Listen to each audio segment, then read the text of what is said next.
Bismillahirrohmanirrohim. WhatsApp orqali ko'pgina xatlar kelyapti. Mana shulardan foydaligi bor, foydasizi bor. Balkim shirkka olib keladiganlar ham bo'lyapti. Xosatan mana shu xatlardan bittasi. Shu xatni falonchi odamga tarqatmasangiz unday bo'lasiz, tarqatsangiz bunday bo'lasiz deyishlik bu shirkiy gapdir, chunki g'aybni faqat Allohdan boshqa hech kim bilmaydi. Ya'ni bir kishiga aytayaptiki, ertagacha 20 ta odamga tarqatmasangiz o'lasiz. Falon odam 9 kundan keyin o'lib qopti, 20 kundan keyin o'lib qopti. Siz ham o'lib qolasiz deyishligi men bilaman g'aybni, siz bilmaysiz degan olib keladi.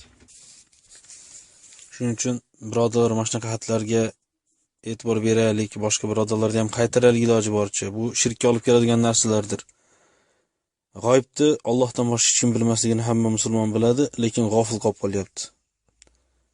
Sizga shu xat kelishiga u bilmagan bo'lishi mumkin, darrov eslatib qo'yaylik. Uni tarqatish emas, balkim yirtib tashlashdan ham o'zini yaxshiroq o'sha xat yozgan odamni topib turib, birodar, sen payg'ambar sollallohu alayhi hadisga ko'ra man sanna sunnatan sayyiatan, kimki bitta yomon sunnat chiqarsa va uni orqasidan boshqa odamlar ergashsa, fa alayhi wizruha va wizru man amila biha.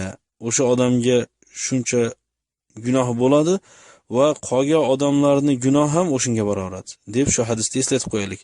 U odam nafaqat o'zi tarqatgandan keyin o'zi qilgan ishi gunohi yetmasdan boshqa odamlar ham bu xatni tarqatadimi?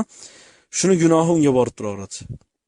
Shuning uchun man ra'a minkum munkaran fayli g'ayrihi biyadihi, sizlardan kimki bir munkar ishni ko'rsa qo'li bilan qaytarsin, bo'lmasa tili bilan, bo'lmasa dili bilan degan hadisga binoan shu yetkazib qo'yishlikni men o'zimga burch bildim, qolganlarga ham vasiyatim. Assalomu alaykum.